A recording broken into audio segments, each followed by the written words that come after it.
Hello guys, welcome back to 18 sports updates. So ఏంటంటే ఫైనల్గా చెట్టా నిలబడ్డాడంటే war one side అయిపోవాల్సిందే. Finally 2026 ఐపీఎల్లో CSK పసుపు దండు మొదటి విజయాన్ని అయితే నమోదు చేసుకోవడం జరిగింది. సో నిన్న బ్యాటింగ్తో ఇంకా బౌలింగ్తో అదరకొట్టి ఆల్రౌండర్ పర్ఫార్మెన్స్ అయితే ఇచ్చి పసుపు దండు మొదటి విజయాన్ని సొంతం చేసుకోవడం జరిగింది. సో దీనికి కూడా తలా ఫర్ ద రీజన్ అని చెప్పి ఫ్యాన్స్ అయితే, అంటే ఏది జరిగినా తలా ఫర్ ద రీజన్ అని చెప్పి సిఎస్కే ఫ్యాన్స్ ప్రతిసారి ఇలా చేస్తూనే ఉంటారు. ఏంటంటే నిన్న సంజు శాంసన్ 115 పరుగులు కొట్టడం జరిగింది కదా. సో 1+1+5=7 అని చెప్పి దాంతోపాటు 212 పరుగులు, 2 వికెట్లు నష్టపోయి 2+2+2+1 అని చెప్పి ఇలా 7 అని చెప్పి ఇలా తలా ఫర్ ది రీజన్. సో ఏది జరిగినా తలా ఫర్ ది రీజన్. సో అది వాళ్ళ ప్రేమ అనుకోవచ్చు. సో అలాంటి ప్రేమను వాళ్ళు ధోని మీద వ్యక్తపరచడం జరుగుతుంది.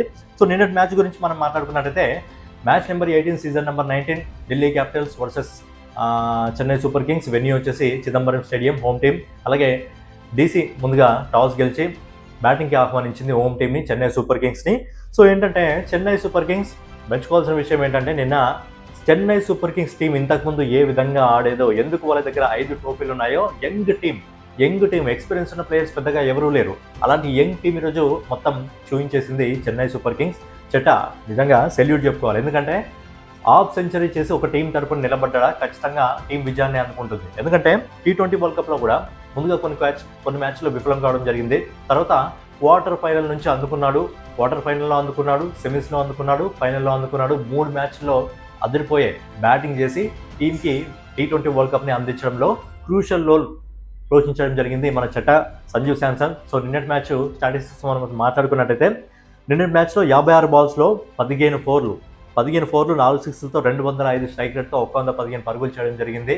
అండ్ ఈ ఏంటంటే ఐపీఎల్లో ఫాస్టెస్ట్ సంజు శాంసన్ సెంచరీని కంప్లీట్ చేసుకోవడం జరిగింది 52 బాల్స్లో. అంతకుముందు 26 బాల్స్లో హాఫ్ సెంచరీని కంప్లీట్ చేయడం జరిగింది. ఓవరాల్గా సంజు శాంసన్ అంటే 3 టీంలకు సెంచరీ చేయడం జరిగింది, డీసీకి, ఆర్ఆర్కి, ఇప్పుడు సిఎస్కేకి. సో ఇప్పుడు పసుపు రంగు బట్టల్లో మనకు కనిపిస్తున్నాడు. సో కొత్త టీం నుంచి నాకు తెలిసి రాబోయే కాలంలో సారథ్య బాధ్యతలు కూడా తీసుకునే అవకాశం ఉంది Sanju Samson. But classic player అని చెప్పుకోవచ్చు. క్లాసిక్ ప్లేయర్ నిలబడి ఒక ఎండిన కానీ నిలబడ్డాడా నిజంగా వార్ వన్ సైడ్ వచ్చినట్టే.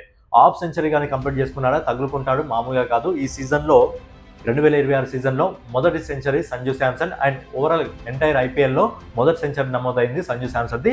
సో మొన్న కూడా నేను అడగడం జరిగింది ఎవరు మొదటి సెంచరీ చేసే అవకాశం ఉంది అని చెప్పి. అందరు కూడా ఎక్కువగా వైభవ్ సూర్యవంశీ, అభిషేక్ శర్మ పేరు చెప్పడం జరిగింది. బట్ ఏంటంటే సంజు శాంసన్ మొదటి సెంచరీ కంప్లీట్ చేసుకోవడం జరిగింది. ఇక రుతురాజ్ గైక్వాడ్ 15 పరుగులు చేయడం జరిగి 15 పరుగులు చేసి పెవిలియన్కి వెళ్ళడం జరిగింది. కొద్దిగా ఇంకా ఫామ్లోకి రాలేదు.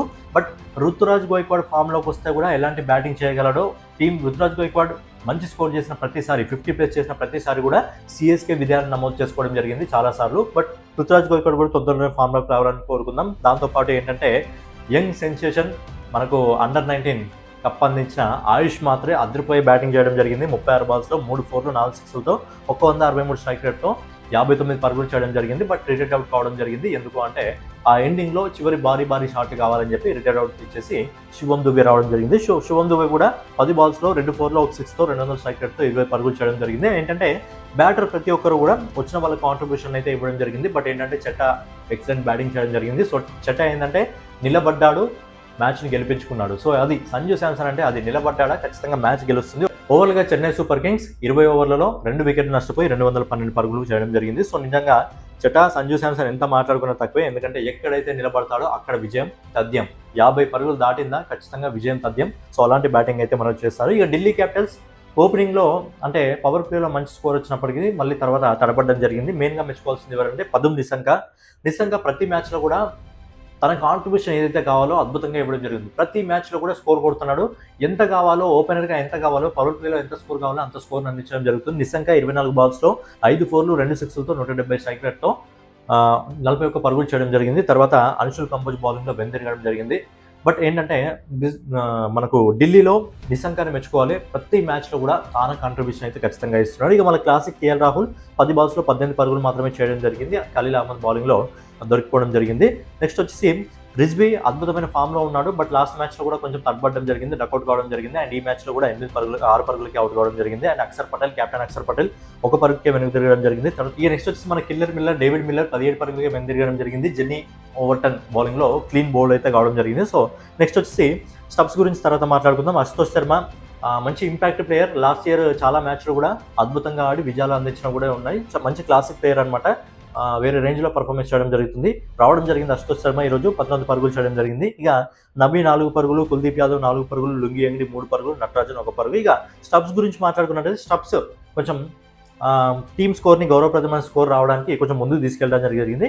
స్టబ్స్ 38 బాల్స్లో 4 4లు 3 6లతో 158 స్ట్రైక్ రేట్తో 60 పరుగులు చేయడం జరిగింది. బట్ ఏంటంటే జెమీ ఓవర్టన్ బౌలింగ్లో దొరికిపోయి నూర్ అహ్మద్కి క్యాచ్ ఇవ్వడం జరిగింది. బట్ ఏంటంటే స్టబ్స్ అద్భుతంగా బ్యాటింగ్ చేయడం జరిగింది చివరి వరకు. ఒకవేళ స్టబ్స్ ఉంటే నాకు తెలిసి సిఎస్కే చేతిలో నుంచి మ్యాచ్ జారిపోయేది. బట్ ఏంటంటే స్టబ్స్ వికెట్ తీసుకొని జెమీ ఓవర్టన్ మంచి game changer. Jamie Overton, Anshul Kamboj ఇద్దరు కూడా గేమ్ చేంజర్స్ అని చెప్పొచ్చు. అండ్ స్టబ్స్ ఏంటంటే కొంచెం ప్రెస్టేషన్గా ఫీల్ కావడం జరిగింది. డ్రెస్సింగ్ రూమ్లోకి వెళ్ళిన తర్వాత ఆ హెల్మెట్ తీసి కిందేసి కొట్టాడు అనుకోండి. ఓవరాల్గా 10 వికెట్లు నష్టపోయి 189 పరుగులు చేయడం జరిగింది చెన్నై సూపర్ కింగ్స్. ఇక బౌలింగ్ డిపార్ట్ గురించి మాట్లాడుకున్నట్లయితే అన్షుల్ కంబోజ్ 4 ఓవర్లు వేసి 35 పరుగులు ఇచ్చి మెయిన్గా 3 వికెట్లు తీసుకోవడం జరిగింది. అలాగే జెమీ ఓవర్టన్ 4 ఓవర్లు వేసి కేవలం 18 పరుగులు మాత్రమే ఇచ్చి 4 వికెట్లు తీసుకోవడం జరిగింది. సో ఏంటంటే బౌలింగ్ డిపార్ట్మెంట్లో నేను Chennai Super Kings game changer performance అయితే ఇవ్వడం జరిగింది. జెమీ ఓవర్టన్ ఇంకా అన్షుల్ కంబోజ్. అలాగే బ్యాటింగ్ డిపార్ట్మెంట్లో వచ్చేసి మన చెట సంజు శాంసన్ నిలబడ్డాడంటే వార్ వన్ సైడ్ అయిపోవాల్సిందే. ఓవరాల్గా ఏంటంటే ఈ 2026లో ఐపీఎల్లో మొదటి విజయాన్ని అయితే నమోదు చేసుకోవడం జరిగింది. అండ్ గుడ్ న్యూస్ ఏంటంటే తొందరలోనే ధోని కూడా అవైలబుల్గా ఉండే అవకాశం ఉంది అని అంటున్నారు. బట్ ధోని వస్తే ఇంకా ఏ రేంజ్లో ఉంటుందో తెలుసు. ఆల్రెడీ చెట్టా ఫామ్లోకి వచ్చాడంటే లైన్గా ఫామ్లోకి వస్తాడు. మనకు T20లో కూడా లైన్గా 3 మ్యాచ్లో ఫామ్లోకి రావడం జరిగింది. ఒక మ్యాచ్లో తగులుకున్నాడు. లైన్గా 3 మ్యాచ్లు ఫామ్ అందుకొని టీంకి కప్పునే అందించడంలో క్రూషల్ రోల్ అయితే ప్లే చేయడం జరిగింది. సో ఏంటంటే ఇప్పుడు చెట్టా ఫామ్లోకి వచ్చాడు కాబట్టి చెట్టా ఖచ్చితంగా మిగతా మ్యాచ్లో కూడా ఇదే విధంగా చెలరేగిపోయి ఆడతాడు. దాంతోపాటు ఇక ధోని కూడా వచ్చాడా, ఇక టీం పర్ఫార్మెన్స్ మళ్ళీ సిఎస్కేని ఫ్యాన్స్ ఏ విధంగా చూడాలనుకుంటున్నారో ఆ విధంగా ఖచ్చితంగా చూడడం జరుగుతుంది. ఓవరాల్గా ఏంటంటే చెన్నై సూపర్ కింగ్స్ మొదటి 4 మ్యాచ్లో ఒక మ్యాచ్ గెలిచి బోనీ మ్యాచ్తో ఈరోజు 9వ స్థానంలోకి చేరుకోవడం జరిగింది. ఒక మ్యాచ్ మాత్రం గెలిచి 2 పాయింట్లతో ఉంది. అలాగే డీసీ వచ్చేసి 4 మ్యాచ్ల్లో 2 మ్యాచ్లు గెలిచి 2 మ్యాచ్లు ఓడిపోయి 4వ స్థానంలో ఉంది 4 పాయింట్లతో.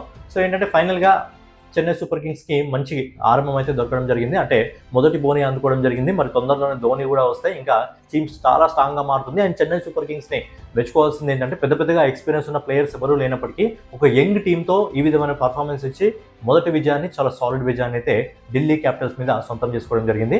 సో ఓవరాల్గా ఏంటంటే నిన్న సంజు శాంసన్ నిలబడ్డాడా, చెట్టా నిలబడ్డాడా, వార్ వన్ సైడ్ అయిపోతుంది అని చెప్పి మరోసారి ప్రూవ్ చేయడం జరిగింది.